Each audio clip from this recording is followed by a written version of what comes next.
We've already presented the Malcolm Forbes Award, as I said at the beginning, to the AP Seafood from Slaves team. The citation in this one is worth a mention. Wei Linling of the Wall Street Journal for A Changing China. A round of applause there, please. The Cornelius Ryan Book Award is sponsored by the Friends of Richard Thalkeld. The citation goes to Blaine Harden for The Great Leader and the Fighter Pilot, published by Viking Penguin Random House. The winner is Tom Burgis for The Looting Machine, published by PublicAffairs. Tom, and there's the FT guy. Tom is an investigations correspondent for the FT. He's based in London. The book, which is his first, describes how resource-rich African countries have been looted by their political leaders working hand in hand with international corporations. Tom?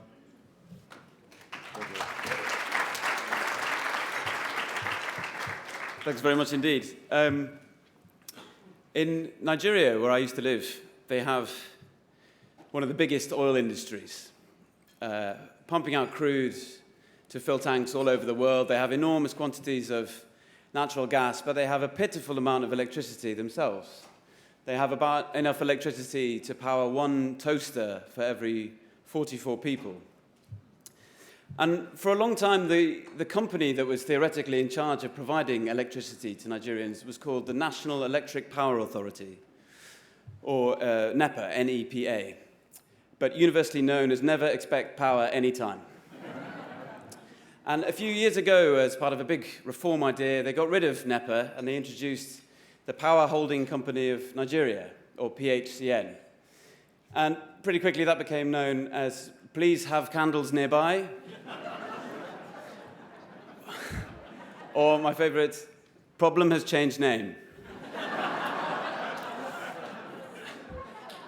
And in my years covering Africa, I tried to find the name for that problem, that curse, really, which is why it is that such vast natural wealth in places like Nigeria and Zimbabwe and Congo and Angola and a swathe of other African countries, why it is that those places with that wealth exist with such corruption and violence and repression and poverty.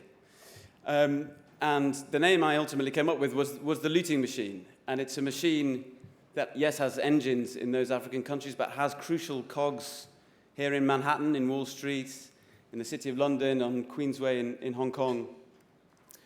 And a lot of very brave people took some great personal risks over many years to help me name the names of the victims of that looting machine, and there are many, but also of the beneficiaries.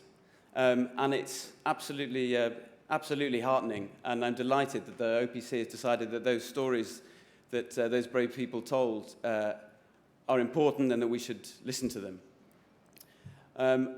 If I may, quickly, I must just thank a few of the people who helped to put that book together over many, many years. Clive Priddle, who's here, and everyone at Public Affairs, Martin Redfern, everyone at HarperCollins, Sophie Lambert, everybody at Conville & Walsh, my remarkable colleagues at the Financial Times for letting me roam around Africa, to my extraordinary wife, Cam, who's over there, and last but not least, to our little Delilah. This is for her.